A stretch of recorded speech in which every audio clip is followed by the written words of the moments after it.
आदाब, नमस्कार, सत श्री अकाल। दोस्तों, बहुत बहुत स्वागत है आपका CHD क्राइम सफर के एक नए एपिसोड में। उम्मीद करता हूं आप सब ठीक ठाक होंगे। दोस्तों, आज की जो सच्ची घटना, जो कहानी मैं आपको सुनाने जा रहा हूं, वो बिहार प्रदेश से है। बिहार प्रदेश में ही एक जिला लगता है मुजफ्फरपुर, और इसी मुजफ्फरपुर में एक इलाका लगता है मोतिहार। जून 2023 को एक लड़की जिसकी की उम्र 18 साल की थी, वो रास्ता भटक जाती है। वो अकेली ही एक सुनसान रोड पे खड़ी थी।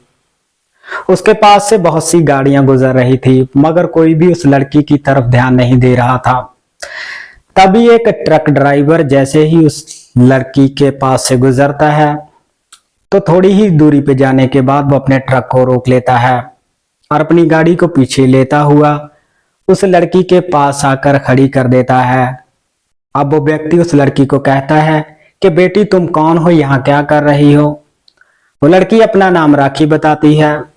अब वो व्यक्ति उससे कहता है कि तुम्हें पता है इस रोड पे जंगली जानवर भी आ जाते हैं, और अगर कोई गलत व्यक्ति यहाँ पे आ गया तो वो तुम्हारा गलत फायदा भी उठा सकता है, क्योंकि ये सुनसान रोड है, जंगली इलाका है। मगर वो लड़की इसकी कोई भी बातों का जवाब नहीं देती, वो बस रो रही थी। तब वो व्यक्ति उस लड़की को कहता है कि ठीक है, रोना बंद करो, गाड़ी में आकर बैठ जाओ, मैं तुम्हें शहर तक छोड़ दूंगा। वहां से तुम्हें जहां भी जाना होगा तुम चली जाना, मगर इस सुनसान रोड पे खड़े रहना तुम्हारे लिए ठीक नहीं है। अब वो लड़की इस व्यक्ति की बात को मानकर इसके साथ इसकी गाड़ी में जाकर बैठ जाती है और वो गाड़ी चलानी शुरू कर देता है। वो व्यक्ति इस लड़की को अपना नाम विकास बताता है। इस लड़की से पूछता है, कौन हो, कहाँ रहती हो। तब वो लड़की एक एक करके अपने पूरे परिवार की जानकारी उस व्यक्ति को दे देती है। अब वो व्यक्ति उस लड़की को पानी पीने के लिए देता है और कहता है कि ठीक है, तुम मेरी छोटी बहन जैसी हो, तुम्हें किसी भी बात की चिंता करने की जरूरत नहीं है, तुम आराम से बैठ जाओ। अब वो लड़की जैसे ही इस व्यक्ति द्वारा दिया पानी पीती है, तब उसे नींद आनी शुरू हो जाती है और थोड़ी ही देर बाद वो लड़की गहरी नींद में चली जाती है। और काफी देर बाद जब उस लड़की की आंखें खुलती हैं, तब वो हैरान हो जाती है। दरअसल उस लड़की के तन पे अब एक भी कपड़ा नहीं था, और वो व्यक्ति उस लड़की के साथ संबंध बना रहा था, गलत काम कर रहा था। इससे पहले कि वो लड़की कुछ बोल पाती, वो व्यक्ति उसे कहता है कि खबरदार, अगर भागने की या कोई चालाकी करने की कोशिश की तो तुम्हारे लिए अच्छा नहीं होगा। अब वो लड़की डर के और सहम के मारे चुपचाप बैठ जाती है।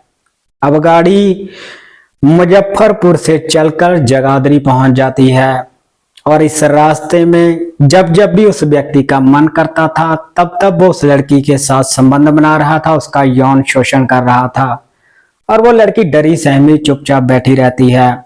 अब वो इस लड़की को अपने साथ ही जमुना नगर लेकर पहुंच जाता है, और वहां पे कुछ देर रहने के बाद वो उस लड़की को एक किराए के कमरे में लेकर चला जाता है। वहां पे 1 महीने तक लगातार वो उस लड़की का रेप करता है। उसके बाद वो लड़की को उत्तर प्रदेश के मेरठ जिले में एक कॉलोनी में लेकर चला जाता है। उस कॉलोनी का नाम अब्दुल्लापुर है। वहां पे वो मकान मालिक को कहता है कि हमें किराए पे एक कमरा चाहिए, हम दोनों पति पत्नी हैं। मकान मालिक उस व्यक्ति से कहता है कि ठीक है, कमरा तो खाली है, मगर उसमें जाने के लिए बांस की सीढ़ी का इस्तेमाल करना पड़ता है। अगर तुम बांस की सीढ़ी का इस्तेमाल करके उस कमरे में आ जा सकते हो तो ठीक है, वरना तुम कोई और कमरा देख सकते हो। तब वो व्यक्ति उस कमरे को किराए पे ले लेता है और उस लड़की को वहां पे अपनी बीवी की तरह रखता है, उसके साथ संबंध बनाता है, और जैसे ही उसे मौका मिलता है तो वो व्यक्ति वहां से भाग जाता है। अब 3-4 दिनों तक ये लड़की उस कमरे में अकेली ही रहती है, और उसका मकान मालिक उस लड़की से एक दिन पूछता है कि तुम्हें किसी चीज की जरूरत है क्या। तो वो लड़की कहती है कि मुझे पानी चाहिए। अब मकान मालिक जैसे ही उस लड़की को पानी देता है तो पूछता है कि तुम्हारा नाम क्या है। वो लड़की बताती है कि मेरा नाम राखी है। तब वो मकान मालिक पूछता है कि वो तुम्हारा पति कहाँ है। वो लड़की बताती है कि उसका नाम विकास है और वो कहीं काम पे गए हैं। अब जैसे ही ये बात मकान मालिक सुनता है तो वो गुस्से में आ जाता है। दरअसल उस व्यक्ति का नाम विकास नहीं था, सैफुद्दीन था। अब मकान मालिक आसपास के लोगों को इकट्ठा कर लेता है और उनसे कहता है कि देखो किस तरह से सैफुद्दीन अपना नाम विकास बताकर एक लड़की को मेरे घर में किराए के कमरे पर रख रहा है और हमारी कम्युनिटी की बदनामी कर रहा है। तभी यह सूचना एक संस्था की संस्थापक को दी जाती है और संस्था की मालिक अतुल शर्मा वहां पे पहुंच जाती हैं और जैसे तैसे करके उस कमरे से उस लड़की को नीचे उतारा जाता है।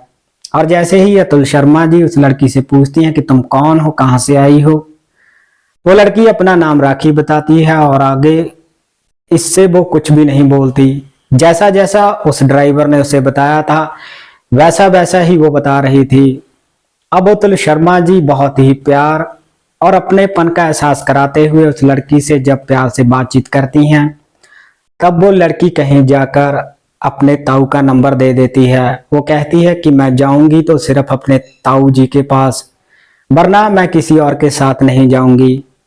अब जैसे ही अतुल शर्मा जी उसके ताऊ को फोन लगाती हैं वो कहती हैं कि मैं एक संस्था की संस्थापक बोल रही हूँ। तो सामने से वो कहते हैं कि मैं मिलिट्री से रिटायर्ड एक ऑफिसर बोल रहा हूँ और मेरा एक बेटा भी फौज में है और मेरा भतीजा एक आईएएस ऑफिसर है। उसकी बातें सुनकर अतुल शर्मा जी भी हैरान हो जाती हैं कि एक आईएएस की बहन कैसे एक व्यक्ति उसका 1.5 महीने तक लगातार शोषण करता रहता है। अब अतुल शर्मा जी सारी बात ताऊ को फोन पे बताती हैं।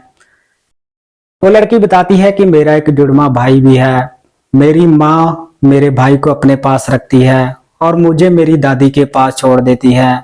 मेरी दादी भी मुझसे प्यार नहीं करती थी। अब वो लड़की खुद को अभागा समझते हुए इन बातों को अपने दिल पे ले लेती है और एक दिन चोरी से घर से निकलकर भाग जाती है। उसे नहीं पता था कि इस दुनिया में कैसे कैसे दरिंदे रहते हैं। तभी उसे एक व्यक्ति मिलता है जिसका की नाम सैफुद्दीन था।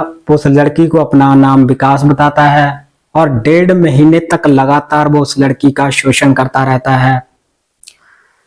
अब जैसे ही उसके ताऊ वहां पे पहुंचते हैं तो वो कहते हैं कि ये मामला पुलिस में नहीं जाना चाहिए क्योंकि हमारे फैमिली की जो इज्जत है उसका सवाल है। हमारी फैमिली में बहुत ही बड़ी बड़ी पोस्टों पे हमारे रिश्तेदार ऑफिसर हैं, तो इसीलिए ये मामला पुलिस में नहीं दिया जाता।